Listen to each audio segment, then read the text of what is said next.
My job is watching a woman trapped in a room. Watch the first part of the story, just clicking the link in the description. Thank you. Right now, let's get down to business. And it made me feel a little less lonely and sad as I watched her. The second painting, the one she started after I woke up from falling asleep for a few hours, was stranger than the rest. It looked like it was in a room with curved walls made of tree roots, and in the center of the room was a little table made out of the same stuff. Some of the roots around the room were a deep red, but other parts, including the table thing, looked burned and black. I looked closer and saw that I could see a person's shadow over the table, hands holding some long, oval-shaped bundle. I studied it for a long time, going over it again and again in my mind after she took it away. I couldn't make sense of it, of any of it. I wasn't smart enough, and I was failing her. Rachel slept for a long time after that painting. Then she got up on the fifth day, her last day, and immediately started working again.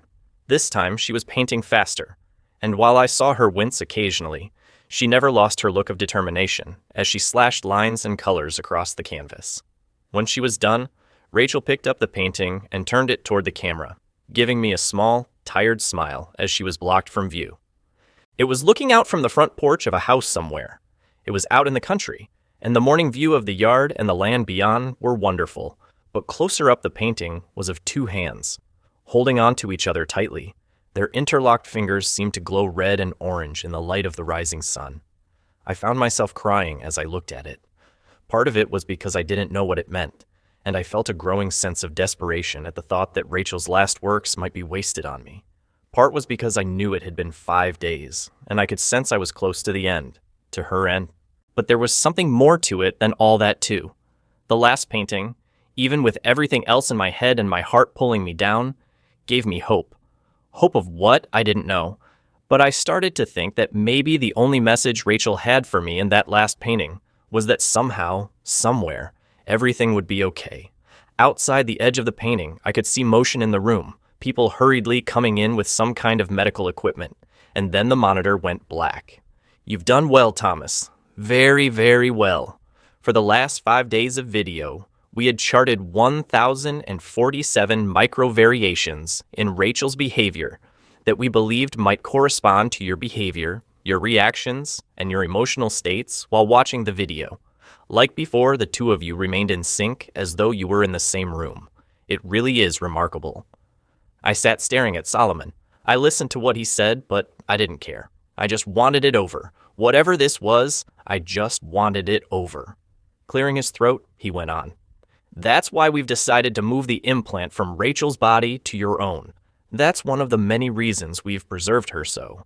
The foreign body was still showing signs of life all this time, but just barely, and we were afraid to attempt removal. Our hope is that, given your connection to Rachel, it will accept you, perhaps even thrive in you more than it ever did our girl. I was suddenly on my feet, and it was only the raising of Solomon's gun that stopped me from attacking him. Don't you fucking talk about her like that, like any of you gave a shit about her. I'll fucking kill you. Solomon's face darkened slightly as his lips thinned. No, you won't. But if idle threats make you feel better, go ahead. It will only make things harder, not easier. Feeling a stab of panicked fear, I sat back down. What is this thing you're going to put in me? The man looked at me for several seconds before responding. I'm tempted not to tell you after your stupid and frankly hurtful outburst, but I'll be the bigger person.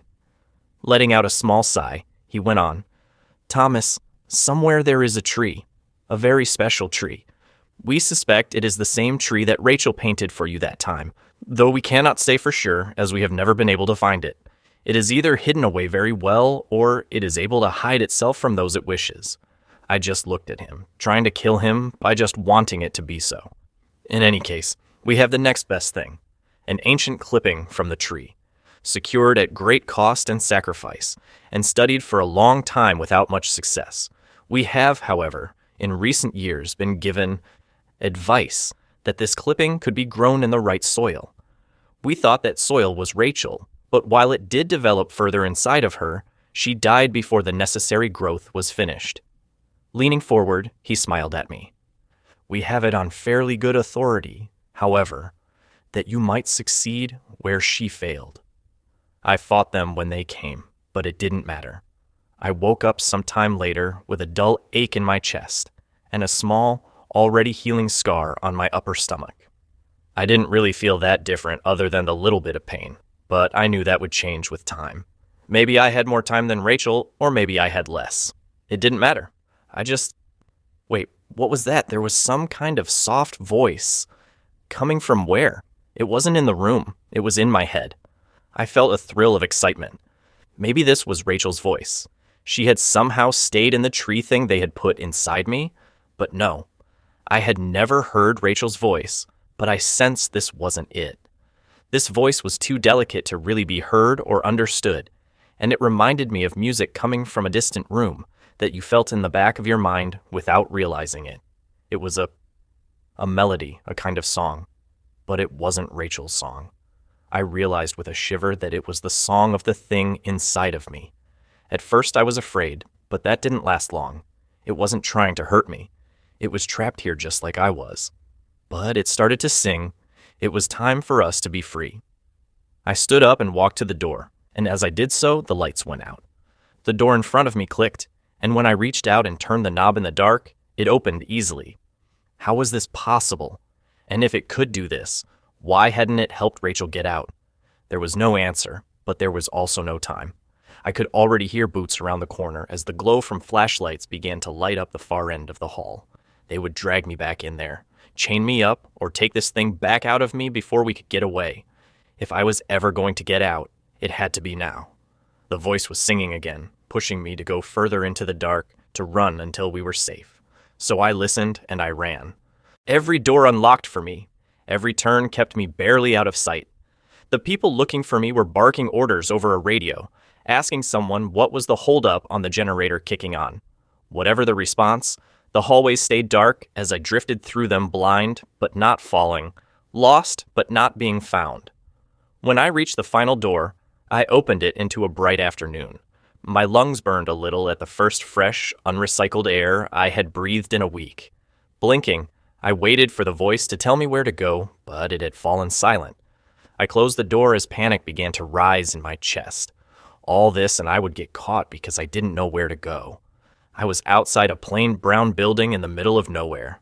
There was a road going off to the right, and to the left there was Rachel's forest from her first painting to me. I knew it was the same forest immediately, and not just because of it matching the painting so closely. I had some strange sense that felt like a kind of magnetism, or how birds know which way to fly. Looking around for a second, I felt like I was being pulled when I looked again at those woods. This was right. Somehow I knew this was the way I needed to go. So I went. I had made it to the edge of the forest when I heard the noise of men coming outside the building. I thought about hiding, but I knew it was a bad idea. They would just catch me, and I felt a drive to go deeper into the woods. I plunged ahead, running at close to a reckless speed, but never tripping or stumbling as I went. I would occasionally hear a noise behind me as they spread out to search, but the sounds grew fainter as I ran. I almost thought I had lost them for good when I heard a short cough that was quickly muffled off to my left. Someone had gotten close without me knowing it. Panicking, I looked for any places I could hide. There were only bushes and trees, and over there, a well. Not just a well, but Rachel's well, with the same worn gray stone walls capped with a weathered wooden lid. I felt a moment of happy recognition, but then it faded away. How did that help? They'd check the well if they found it, and I didn't have any way to get down in it without getting hurt or stuck. Then an idea struck me. Crouching low and staying to the brush, I moved to the well and gingerly pushed on the lid. At first it resisted, but when I pushed a bit harder, the wooden circle slid aside enough that you could clearly see someone moved it. Glancing around, I eased back into the bushes as I heard soft footfalls approaching. We need to check this out. You think he went down the well? Better hope not. He probably broke his neck if he did, and then it's our asses. I could see the two men approaching. Both of them were wearing dark body armor and carried assault rifles. The older of the two shrugged back at the other one. Better that than he was hiding in there and we didn't check. Looking irritated, the younger man nodded. I'll look. He went over to the well and shoved the wooden lid aside, causing it to clatter to the ground. Hitting a button on his rifle, a flashlight sprang to life on the barrel. He started to shine it down into the well as the other continued to look in every direction. I was worried he would see me if I moved, but I couldn't wait. I just had to stay calm, think slow, and move fast. I kept expecting to hear them yell or feel something or someone strike me in the back, but nothing came. As the afternoon light began to dim, I saw the trees thinning ahead. I was approaching a road. It looked like a normal public road too, with several cars passing one way or the other as I walked out of the forest and up the hill to the asphalt. The idea of hitchhiking, especially this close to where they held me, was frightening, but I saw little choice. I was wearing sweatpants and a t-shirt they had given me and my own shoes, but I had no money or ID or phone. My only chance was to get far enough away that I could try and get help. I jumped slightly at the hiss of hydraulic brakes as a large semi rolled to a stop next to me. The passenger window rolled down, and an older man with white hair and a graying mustache leaned over and peered down at me. "You look lost, son. You need a ride?" I looked down at the door of the truck. It had a logo that said Martinez and Sons Construction and Hauling. Below, it was a cartoon man hitting a wall with a sledgehammer. Looking back up, I smiled at him. "Yes, sir, I do."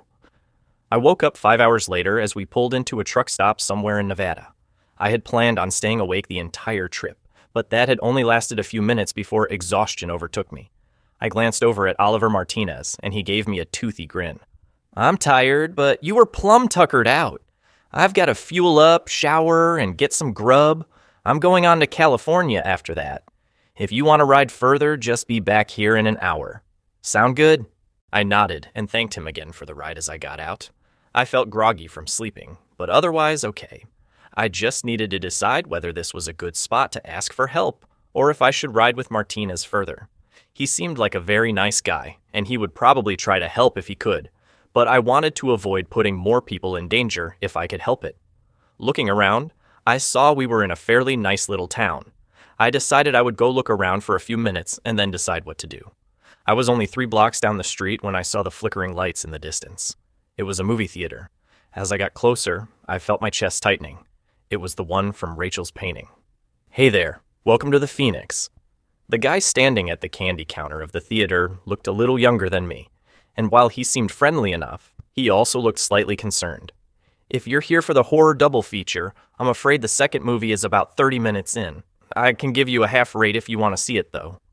I shook my head and tried to not look as strange and crazy as I felt. "No, that's okay. I recognize this place from a picture a friend of mine painted.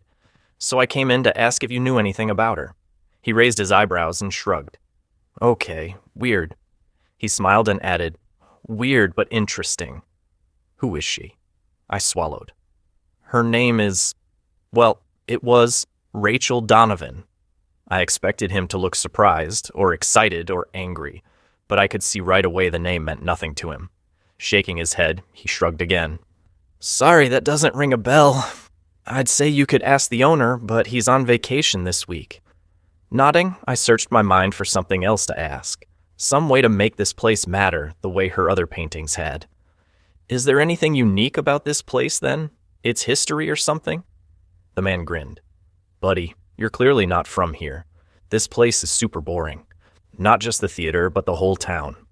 Frowning in thought, he added, "The only thing I know about the history of this place is that there used to be a house here that burned down.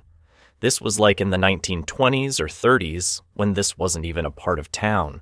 Couldn't tell you the first thing about it beyond that, but I still bet it's the most interesting thing that's ever happened here." I let out a disappointed sigh. "Okay, well thanks." I turned to leave when the guy called out again. "Hey man, sorry I couldn't help more. If you come back, I'll get you a discount on a movie, half off. If I'm not working, tell them Marshall said it was okay." I waved and tried to smile as I headed for the door with a heavy heart. Why did you lead me here, Rachel? What's here that will help? I was outside again, staring up at the theater's bright blinking signs as though they were going to give me some kind of secret signal, when I noticed movement out of the corner of my eye. There was an alley that ran alongside the theater and went behind it too. Something. Whatever was back there, the light of a distant security lamp cast shadows along the wall of the alley, and those shadows were moving. Instead of feeling afraid, I felt excited as I started down the alley. Rachel had led me here, and I just had to trust that there was a reason for it. Keep looking until The shadows were made by leaves blowing in some wind I couldn't feel.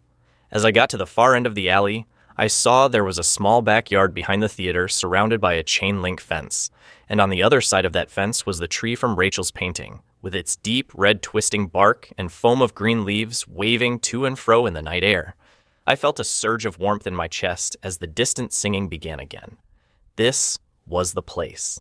The special tree that could not be found unless it wanted you to find it. It sat at the edge of a small overgrown lot surrounded on all sides by buildings and yards, somehow forgotten when whatever this land had once been was divided up, and despite its location, I had a strong sense that I was the first to see it in a very long time. Climbing the fence, I felt a jagged wire dig into my leg and rip my pants as I fell over the top. I was bleeding a little, but I hardly noticed. I could smell the tree now, and it was a rich, good smell unlike any I had smelled before. Reaching out to it, I felt the singing grow louder as I touched it. I felt stronger and less afraid then, and when I saw the light opening up at its roots, I didn't tremble, I smiled. There was a hidden tunnel under the tree, a tunnel filled with sweet-smelling air that was like the tree smell, but also different. And the tunnel wasn't dark. No, not at all. It glowed with its own golden light that called to me, urged me forward. Rain was beginning to fall as I looked around the dark lot. I had the thought that I was leaving this world behind, and I found I didn't mind that much at all.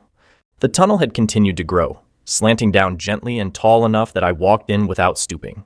The roots of the tree went on, woven through the dirt walls as I went deeper. I looked back and saw the tunnel had closed behind me, but I wasn't surprised. The way forward was the only way that mattered. I walked for what might have been hours, but I never felt tired or hungry, and I never worried I was lost, though I had no idea where I was or where I was going. Still, I felt a surge of happiness and excitement when I turned a corner and saw something in the tunnel ahead.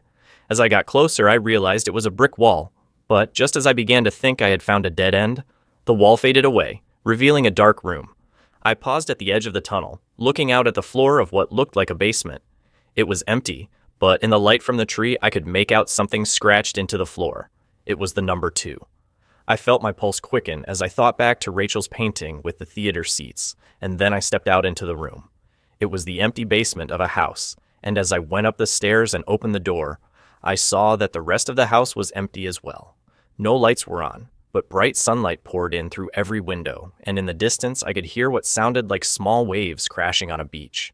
I wanted to go out and see where I was, but I forced myself to check the house first for any people or clues. But there were none. The house was utterly bare of any sign of people other than the number scratched into the floor below. My nose tingled with salty air as I stepped outside. The house was near the beach on what I soon figured out was a small deserted island, and I realized with little surprise that I recognized the house from Rachel's painting. As I stepped off the porch, I saw no signs of people, but I wasn't entirely alone, because sitting some distance from the house was the tree. I knew it couldn't be the same tree as in the abandoned lot, but at the same time, I knew that it was, or at least a different part of the same tree that made the tunnels and appeared in my old world, and whatever place this was, because I had started having that thought as soon as I stepped out of the house. I didn't think this was my world. Not exactly. I could see a larger island some distance away, and it might have people on it, hotels and cars and planes, or it might not, as those things might not exist here. Either way, my newfound intuition was growing stronger, and I could tell that what was it called? No.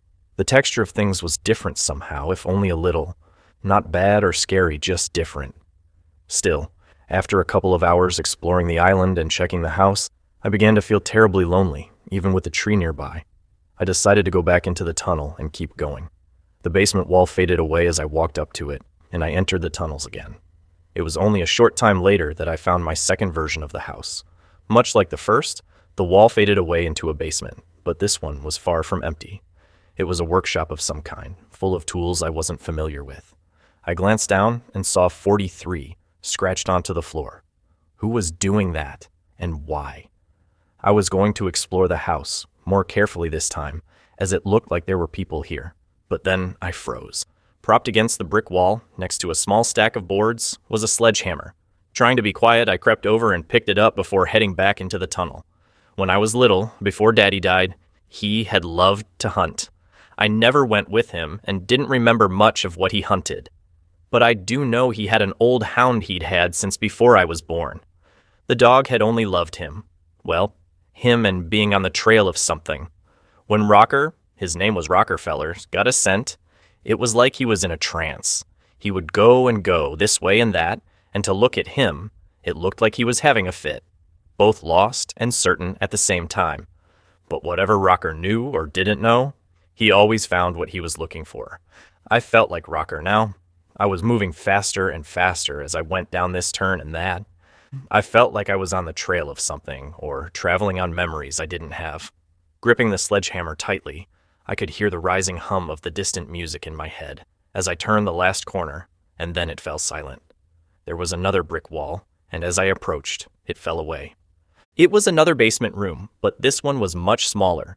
It contained a table, a clothes chest, and an old metal bed that had been broken apart. At the far brick wall, a woman was using one of the metal legs from the bed to attack the wall and whatever lay behind it.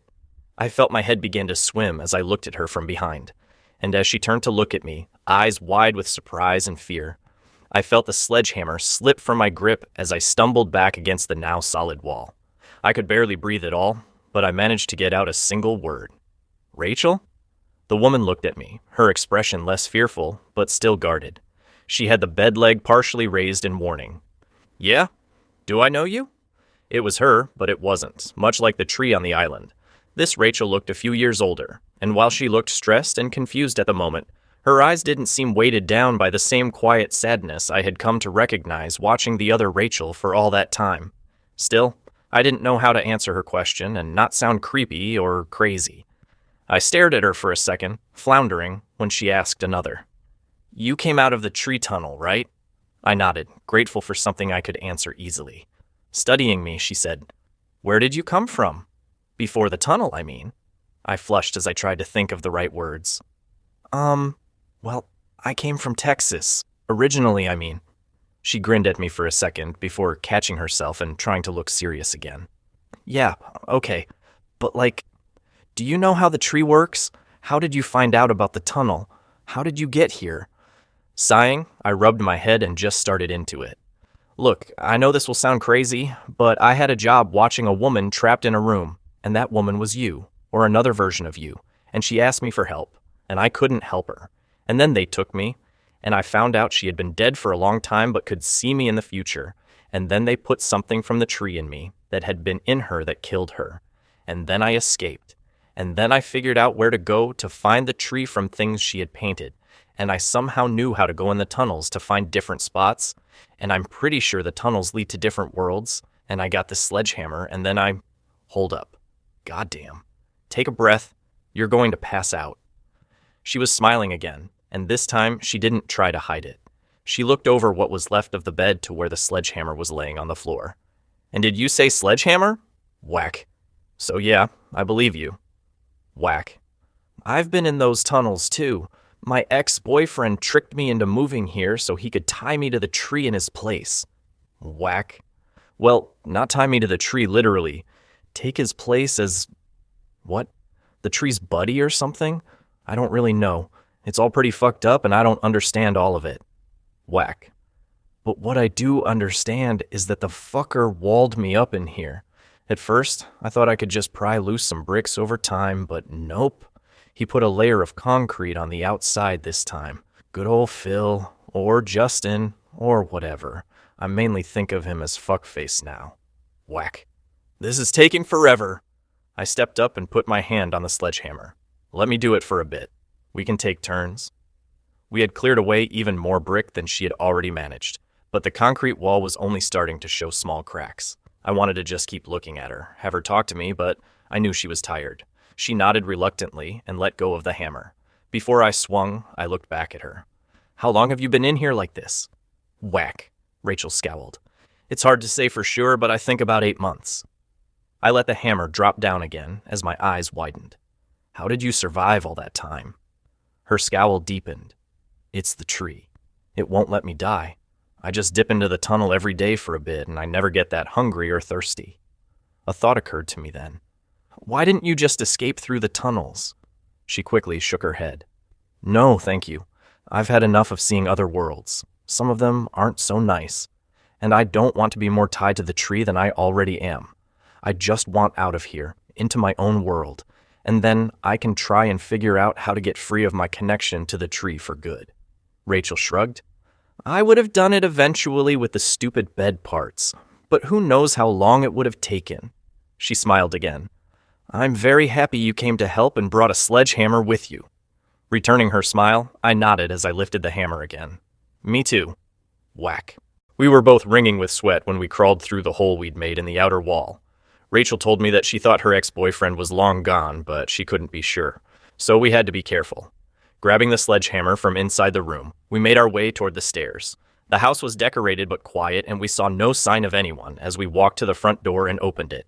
Outside, the sun was coming up on a new day, and as we walked out onto the porch, I jumped a little as Rachel took my hand and gave it a squeeze. I looked over at her. I hadn't been able to help the other Rachel, but maybe that had never been the point at all, because I thought now she had been able to see more than just other places or the future. She had been able to see into other worlds and possibilities, like this one, where another version of her was trapped and needed help. A place where I wouldn't be hunted and she could be free. In the end, even when she knew she was dying, Rachel had been determined to help us be together and happy. The morning sun painted beautiful colors on Rachel's face, and looking into her eyes, I saw how much she was like the woman I had watched and cared about and tried to save. The woman who, in the end, had saved me instead. I wanted to tell Rachel so many things, ask her so many questions, but all that could come later. Squeezing her hand back, I walked with her away from the house. For now, this was enough.